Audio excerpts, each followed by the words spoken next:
Hello, bonjour à tous, j'espère que vous allez tous bien. Aujourd'hui on se retrouve pour la sélection du mois de décembre 2023.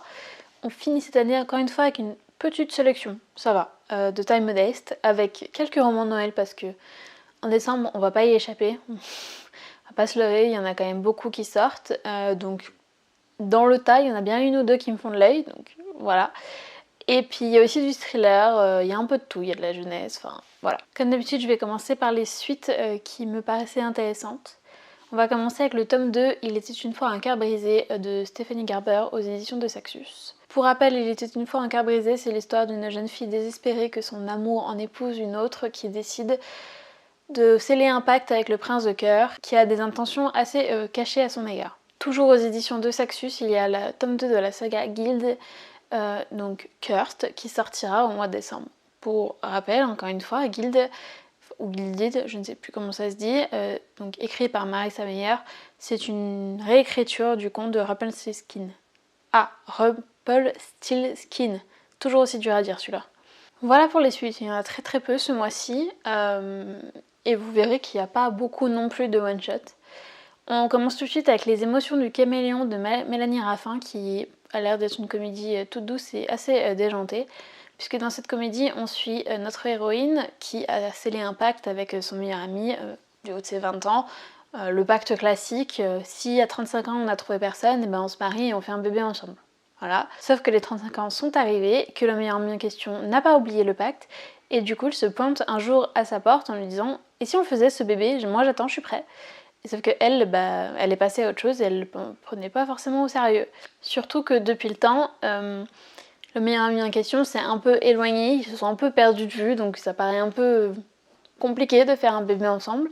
Mais lui a l'air d'y tenir, et donc est-ce qu'il va réussir à la convaincre ou pas? Ensuite, un roman un peu particulier, puisque c'est un roman qui est sorti par les éditions du Héron d'Argent, qui ont décidé de lancer une campagne Ulule pour financer la sortie de ce livre-là. Bien évidemment, si vous n'avez pas pu participer à la campagne qui, je crois, maintenant est fermée, vous pouvez toujours commander le livre sur le site des éditions directement. Mais voilà, si vous cherchez à soutenir une maison d'édition, sachez qu'ils font quand même souvent des campagnes Ulule. C'était l'instant, pas du tout promo, mais l'instant information. En tout cas, dans le dernier Ulule qu'ils ont sorti, il y a le sortilège de la lune noire.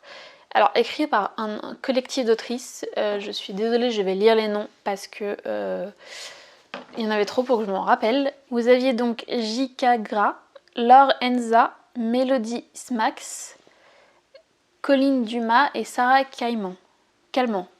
Il y a donc 5 autrices et 5 sorcières dans le roman qui vont devoir s'unir face au cataclysme imminent. Elles auront 5 jours pour reconstruire ce que l'une d'entre elles a détruit par amour. Et on n'en sait pas plus que ça, mis à part que c'est très mystérieux, ça parle de ténèbres, de magie. Voilà, moi il m'en fallait pas plus en tout cas. Ensuite, un livre plus porté sur l'horreur avec Le domaine des innocents de Thomas Tillier. Dans ce livre-là, on nous parle d'un domaine complètement perdu, inexploré au fond des bois, qui a son arrière, je sais pas si ça se dit, a un labyrinthe très très étrange que apparemment on sait quand on rentre, mais on ne sait pas quand on sort. Et nous, on va suivre notre héroïne qui n'a pas d'autre choix que de progresser à travers ce labyrinthe puisqu'elle doit retrouver sa nièce qui a disparu. Ensuite, un livre plus jeunesse, plus young adulte, Ce cœur empoisonné de Kaline Baron aux éditions de Saxus, donc dans la collection Sabran. Dans ce roman, on suit Brie, qui est une jeune fille qui a un don. Elle a le pouvoir de faire pousser les plantes autour d'elle, mais qui ne contrôle pas forcément ce don. Un jour, elle va hériter d'un manoir, légué par une de ses tantes, il me semble, et du coup, en allant dans ce manoir qui est rempli de nature, de végétation, Brie et ses mamans espèrent que ça va l'aider à contrôler un peu son don, puisque l'espace, le fait d'être isolé de tout, le fait d'être entouré de végétation ne peuvent que l'aider au final. Sauf qu'en arrivant, elle va découvrir des lettres mystérieuses et elle va aussi découvrir que le jardin est rempli de pièges mortels, donc de fleurs mortelles, qui ne s'ouvrent qu'à certaines conditions. Et le tout va encore se complexifier quand des intrus vont tenter de pénétrer dans ce nouveau foyer et que tout va partir en vrille. Ensuite, on passe à un roman de Noël. Voilà, je suis désolée, mais il en fallait bien. Donc Au nom pas lui de André Martin. Dans cette romance, oui, on peut l'appeler ça une romance, on suit une avocate qui est droite, qui vient d'arriver dans un petit village, qui espère bien faire fructifier ses affaires. qui est forcé de cohabiter avec un jeune homme qui est apprécié de tout le monde, qui vraiment est étendu dans la vie, qui est vendeur d'alibi. Voilà, je ne savais pas que c'était un vrai métier, mais apparemment si. Et donc les deux sont forcés de cohabiter ensemble, sauf que forcément ils ne peuvent pas se supporter puisqu'ils sont l'opposé l'un de l'autre. Mais est-ce que finalement cette cohabitation forcée va-t-elle déboucher sur autre chose que de la haine? On se le demande, hein, vraiment. Ensuite on passe à une romance fantasy avec le Couronne de Nyaxia, donc le tome 1, de Carissa Broadbent. Dans ce roman, les humains et les vampires coexistent et ont 3 règles pour survivre. Toujours se méfier, toujours s'accrocher et toujours protéger son cœur.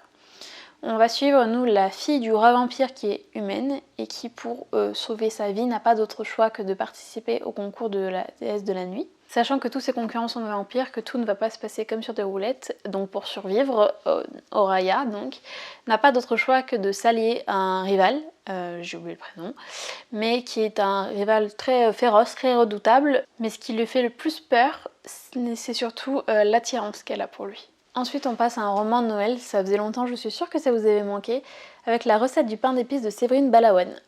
Dans ce roman, on suit notre héroïne qui vraiment n'est pas fan de Noël, vraiment la magie des fêtes, ça ne l'attire pas plus que ça. Pourtant, le 1er décembre, elle va recevoir une lettre qui va la mettre au défi.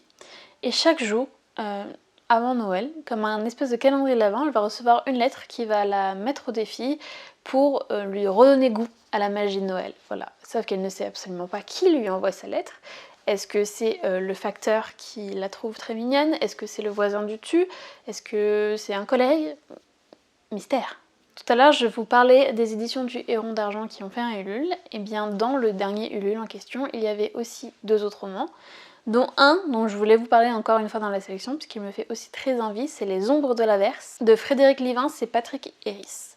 Dans ce roman, on commence par nous dire qu'on est dans un monde où, en gros, les enfants se font tuer. Bonne ambiance. En fait, on a un meurtrier assez spécial qui tue les enfants dans leur berceau. Et donc on va suivre un flic, un super flic qui va le pourchasser, mais qui apparemment cache de lourds secrets aussi.